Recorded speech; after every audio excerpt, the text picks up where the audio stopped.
بادشاہ کا ایک وزیر بڑا نیک سیرت اور خوش خصلت تھا۔ بادشاہ اس کی بڑی عزت کرتا تھا، لیکن وزیر سے اتفاقاً ایک غلطی ہو گئی جو بادشاہ کو بہت بری لگی، اور اس کی ساری جائیداد ضبط کر کے بادشاہ نے اسے قید میں ڈال دیا۔ اس مشکل وقت میں وہ نیکیاں کام آئیں جو وزیر ہوتے ہوئے اس نے لوگوں کے ساتھ کی تھیں۔ وہ سپاہی اور اہلکار اس کے مددگار بنے جنہیں اس کی ذات سے کوئی نہ کوئی فائدہ پہنچا تھا۔ اس طرح اسے محسوس نہ ہوا کہ وہ قید میں ہے۔ اسی دوران پڑوسی ملک کے بادشاہ نے اپنے ایک خاص آدمی کے ہاتھ قید میں پڑے وزیر کے نام ایک خط بھیجا، جس میں لکھا تھا کہ ہمیں یہ جان کر بڑا افسوس ہوا کہ تم جیسے قابل قدر اور نیک وزیر کو قید کر کے ذلیل کیا گیا۔ اگر تم چاہو تو تمہاری رہائی کا انتظام کیا جائے۔ ہم تمہیں اپنا وزیر بنا لیں گے۔ اگر تمہیں یہ بات منظور ہو تو ہمیں فوراً آگاہ کرو۔ قیدی وزیر نے یہ خط پڑھا تو اس کی پشت پر لکھ بھیجا کہ حضور نے میرے حال پر مہربانی فرمائی، جس کے لیے میں بے حد ممنون ہوں، شکر گزار ہوں، لیکن تکلیف سے گھبرا کر اپنے آقا سے بے وفائی کرنا مجھے منظور نہیں۔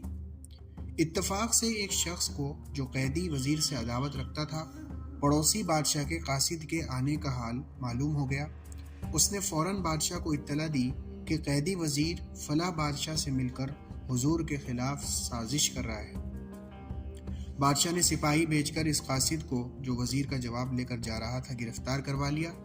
بادشاہ نے یہ فیصلہ کر لیا کہ اگر قیدی وزیر کی سازش کی بات سچ نکلی تو وزیر کو فوراً قتل کرا دے گا۔ لیکن جب دشمن بادشاہ کا خط اور اپنے وزیر کا جواب پڑھا تو قیدی وزیر کی وفاداری اس پر ظاہر ہو گئی۔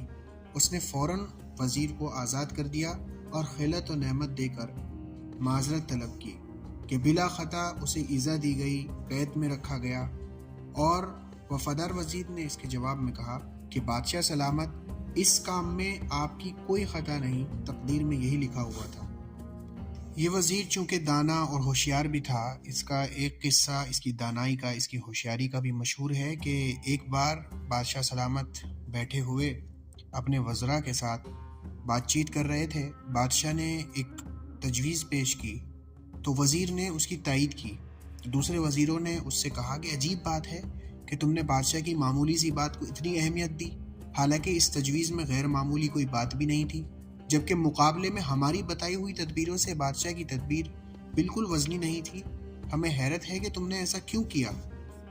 اس نے جواب دیا کہ اس وقت اس کام کا انجام کسی کو معلوم نہیں، کون جانے کیا ہو۔ بہتر یہی ہے کہ بادشاہ کی تدبیر کو اولیت دی جائے، اسے سر آنکھوں رکھا جائے۔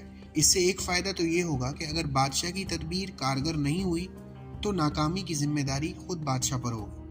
ہم میں سے کوئی بھی اس کا الزام نہیں جھیلے گا۔ دوسری صورت میں اگر تدبیر کارگر ثابت ہوئی تو ہم سب کو بادشاہ کی خوشنودی حاصل ہو جائے گی، کیونکہ ہم سب اس کی رائے کی تائید کر رہے تھے، اور پھر ہم سب یہ اچھی طرح جانتے ہیں کہ بادشاہ اپنی رائے کے خلاف کوئی بات سن کر خوش نہیں ہوتے۔